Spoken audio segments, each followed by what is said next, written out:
नमस्कार, आप देख रहे हैं खबरी चौक। नमस्कार, मैं हूँ मनीषा सिन्हा और आप देख रहे हैं खबरी चौक। आज हम बात करेंगे राजनीतिक में अच्छी पहचान रखने वाली, अच्छी पकड़ रखने वाली और अच्छी पहचान अर्जित करने वाली महिला से और जो वर्तमान में अभी पार्षद हैं और आगे महापौर के लिए दावेदारी कर रही हैं।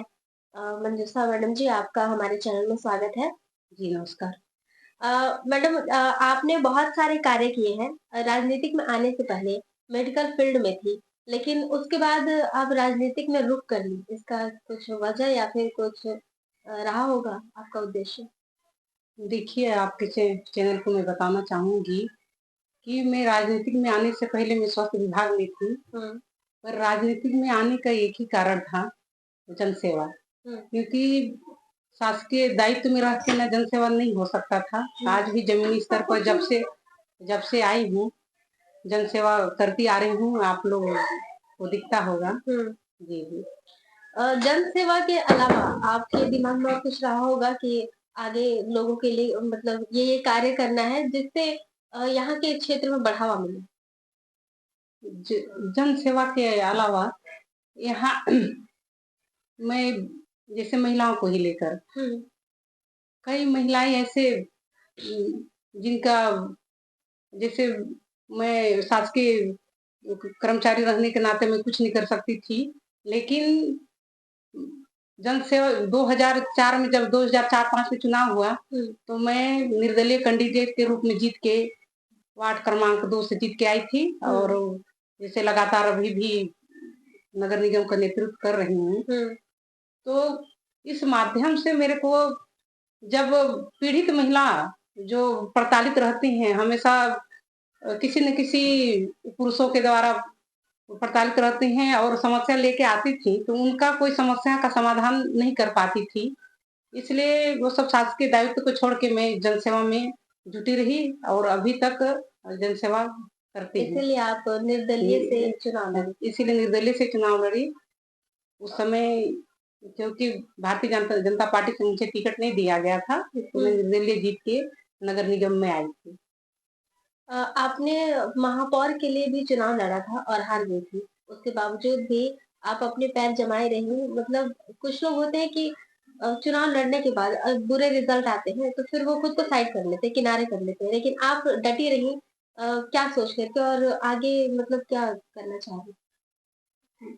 मैं खुद को अपने को कर्मठ और ऊर्जावान नेतृत्व क्षमता अपने में मैं समझती हूँ, क्योंकि मैं पार्षद तो लगातार थी ही इससे पहले भी। हुँ, जब 2015-16 में मुझे महापौर का टिकट दिया गया, जब हारने के बाद भी मैं संगठन के साथ हमेशा जुड़ी रही। हुँ, भारतीय जनता पार्टी से मुझे टिकट मिला था और उस समय में मेरी भारतीय जनता पार्टी की हार हुई थी हुँ। किसी कारणवश, पर मैं संगठन में विभिन्न दायित्व पर जुड़ी रही और हमेशा कार्य करती रही, चाहे बूथ का काम हो, चाहे महिलाओं को जोड़ने का काम हो, चाहे संगठन की प्रदेश की बड़ी-बड़ी जिम्मेदारी, जो भी जिम्मेदारी मिला उसको मैं ईमानदारी पूर्वक निर्वाह की।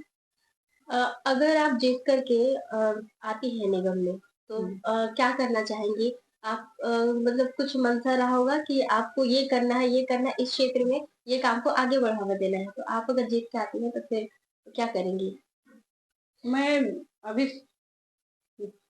छोटा-सा जैसे वार्ड वार्ड पार्षद हूँ, वर्तमान में हूँ हुँ, और पार्षद कभी हारे नहीं हूँ, हुँ, क्योंकि 3000 मतदाताओं का वार्ड होता है, उसमें लगातार जीतती आ रही हूँ। कुछ तो पब्लिक का प्यार होगा तभी तो लगातार एक ही वार्ड से जीतते आ रही हूँ। जी।